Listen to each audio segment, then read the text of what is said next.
नमस्कार. सावित्री शक्तीपीठ, पुणे, महाराष्ट्र. मी विद्या सोनोले, राहणार मेंढकी, जिल्हा चंद्रपूर, सेवानिवृत्त मुख्याध्यापिका आणि सेवानिवृत्त विज्ञान शिक्षिका. आज मी एक नवीन विषय घेऊन आपल्यासमोर आली आहे. मुले वयात येताना पालकांनो जरा सांभाळा. वय 12 ते 20 हा वयोगट मुलांमध्ये एक किशोरावस्था म्हणून तो वयोगट असतो. त्या वयामध्ये मुलांच्या शरीरामध्ये काही हार्मोन्स तयार होतात आणि त्यामुळे त्यांच्यामध्ये काही मानसिक आणि शारीरिक बदल हे होत असतात आणि त्या बदलांमुळे मुलंही थोडी गोंधळलेली असतात.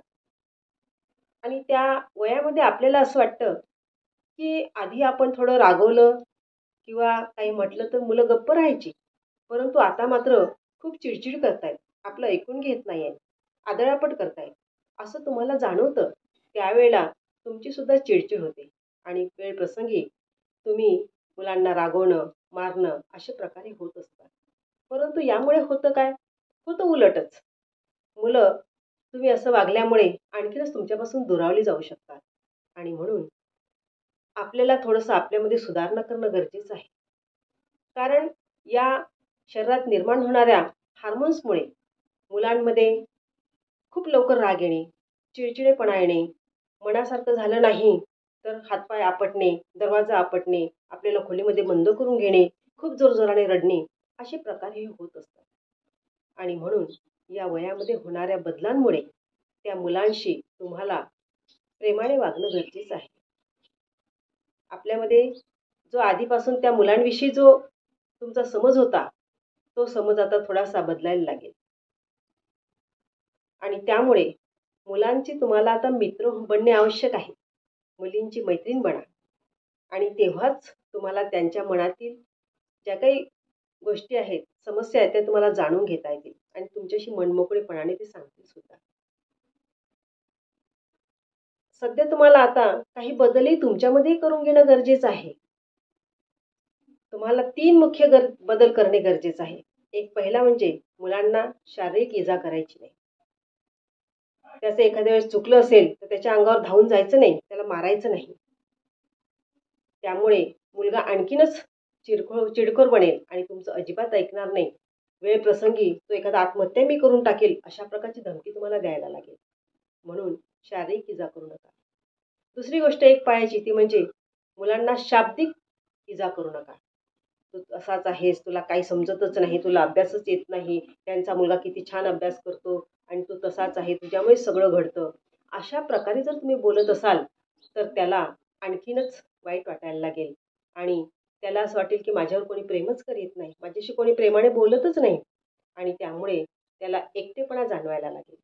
म्हणून शाब्दिक इजा करू नका. मारलेल्या मारापेक्षा शब्दाचा घाव हा जोरात बसतो बरं का, आणि तो नेहमी करता तो लक्षात ठेवेल. म्हणून शाब्दिक इजा करू नका.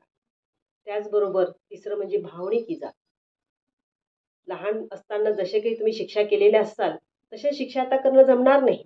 जसं काही चुकलं तर त्याला खोलीत बंद करून ठेवणे, त्याला धाक दाखवणे, झुरळ सोडणे किंवा त्याला आणखी आपण म्हणजे जेवण न देणे, त्याच्याशी अजिबात बोलायचं नाही, अबोला धरायचा.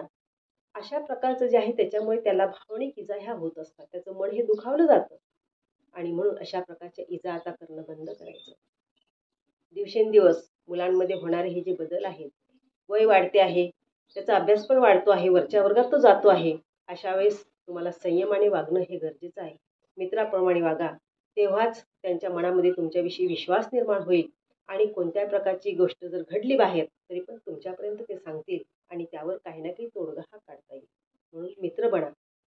त्याचप्रमाणे मुलांना तुम्ही आता त्यांच्या मताचा विचार करायला लागा. कारण हा वयोगट असा आहे, किशोरावस्था म्हणजे की ते धड लहान नसतात आणि ना धड ते मोठे पण असतात. परंतु त्यांना असं वाटायला लागते की आता मी मोठा झालो, मला खूप काही समजते. त्याला जर तुम्ही अजिबातच न विचारता त्याच्यासाठी लागणारे कपडे घेऊन आलात तर त्याला ते आवडणार नाही आता.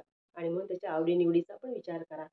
खाण्यापिण्याच्या कपड्याच्या बाबतीमध्ये त्याच्या आवडीनिवडीचा विचार करा आणि मुलांना या वयामध्ये तुम्ही जपा. त्यांचं भवितव्य हे तुमच्या वागण्यावर अवलंबून असते. जर तुम्ही चांगलं वागलात, त्यांच्याशी प्रेमाने वागलात, मित्राप्रमाणे वागलात तर मुलगा हा सन्मार्गी लागू शकतो आणि जर नेहमीच चिडचिड करत राहिलात, त्याला बोलत राहिलात, तर मुलगा हा वाम मार्गाला लागू शकतो. हे टाळण्यासाठी पालकांनो, मुलांशी तुम्ही सांभाळून वागा आणि मुलांना योग्य त्या मार्गी लावा. नमस्कार.